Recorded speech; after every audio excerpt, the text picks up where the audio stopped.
განათლების მინისტრმა ალექსანდრე ეწულაძემ და იუსტიციის მინისტრმა პაატასალიამ ყვარლის იუსტიციის სასწავლო ცენტრის ბაზაზე თემატური ბანაკი გახსნეს, რომელიც წელს 8 ნაკადად ჩატარდება და 1000-მდე ახალგაზრდას უმასპინძლებს. მინისტრებმა ბანაკის მონაწილეებს სიტყვით მიმართეს და ახალგაზრდებში სოციალური, პიროვნული, კომუნიკაციური და სხვა მნიშვნელოვანი უნარჩვევების განვითარების კუთხით თემატური ბანაკების მნიშვნელობაზე გაამახვილეს ყურადღება.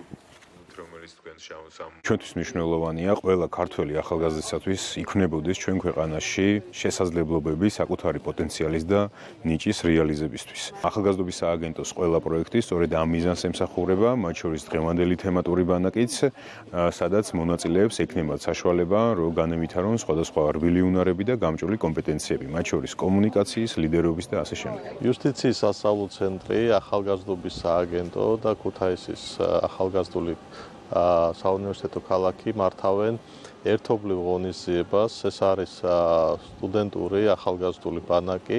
აქ არიან შეკრებილი სტუდენტები სხვადასხვა უნივერსიტეტებიდან, ისინი ერთმანეთს ეცნობიან და ეს არის ძალიან კარგი იმისათვის, რომ ჩვენ გამოვავლინოთ ამ ახალგაზრდებში საუკეთესო თვისებები, რაც სამომავლო ჩვენ ქვეყანას ნამდვილად გამოადგება. მეორე დღეა ვარ თემატურ ბანაკში იუსტიციის სასწავლო ცენტრში, სადაც ტარდება სხვადასხვა საგანმანათლებლო ტრენინგები, სპორტული აქტივობები და ძალიან საინტერესო შეხვედრები. ვფიქრობ, რომ ეს ბანაკები არის ძალიან მნიშვნელოვანი. აქ გავიცენ ძალიან ბევრი ახალი მეგობარი. ესეთი აქტივობები ხშირად უნდა ჩატარდეს, იმიტომ რომ ადამიანს უხსნის ძალიან ბევრ შესაძლებლობას, რომ იყოს მომავალ ძალიან პერსპექტიული და წარმატებული.